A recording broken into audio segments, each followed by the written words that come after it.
നമസ്തേ, ഞാൻ അശ്വിൻ നമ്പൂതിരി. എങ്ങനെയുള്ള ആളായിരിക്കണം ഒരു യഥാർത്ഥ ജ്യോതിഷി?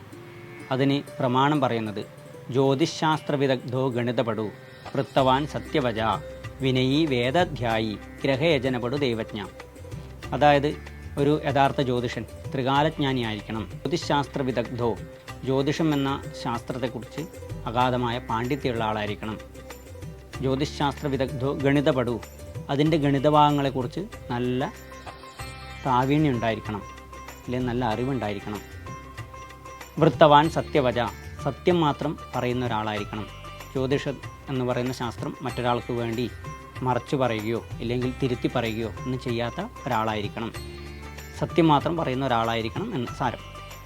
ജ്യോതിശാസ്ത്ര വിദഗ്ധോ ഗണിതപടു വൃത്തവാൻ സത്യവച വിനയീ വേദാധ്യായി, നല്ല വിനയുള്ള ഒരാളായിരിക്കണം. വേദാധ്യായി, വേദത്തെക്കുറിച്ച് നല്ല പ്രാവീണ്യമുള്ള ഒരാളായിരിക്കണം.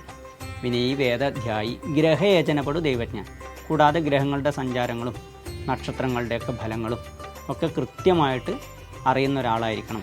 അത് പൊതുജനങ്ങൾക്ക് നല്ല രീതിയിൽ പറഞ്ഞു കൊടുക്കാൻ കഴിവുള്ള ഒരാളും കൂടി ആയിരിക്കണം.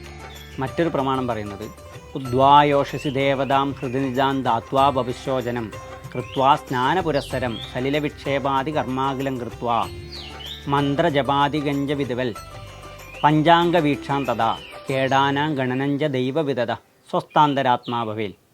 അതായത് രാവിലെയുള്ള നമ്മുടെ പ്രഭാതകൃത്യങ്ങളൊക്കെ കഴിഞ്ഞ് പഞ്ചാംഗം നോക്കി അല്ലെങ്കിൽ പഞ്ചാംഗം മനസ്സിലാക്കി രാശിയും ഗ്രഹേശ്വരന്മാരുടെയൊക്കെ സ്ഥാനങ്ങളൊക്കെ മനസ്സിലാക്കി അവരവരുടെ ഗുരുകാരണവന്മാരെയും ധർമ്മദൈവങ്ങളെയും അതുപോലെ തന്നെ ആചാര്യന്മാരെയും ഒക്കെ മനസ്സ് സ്മരിച്ച് ശേഷം അതായത് ദൈവ പ്രാർത്ഥനയോടുകൂടി സ്വസ്ഥാന്തരാത്മാവായിരിക്കുന്ന ഒരാൾക്കാണ് ശരിയായ രീതിയിൽ ജ്യോതിഷത്തെ കൈകാര്യം ചെയ്യാൻ പറ്റുക എന്നാണ് പറയുന്നത്.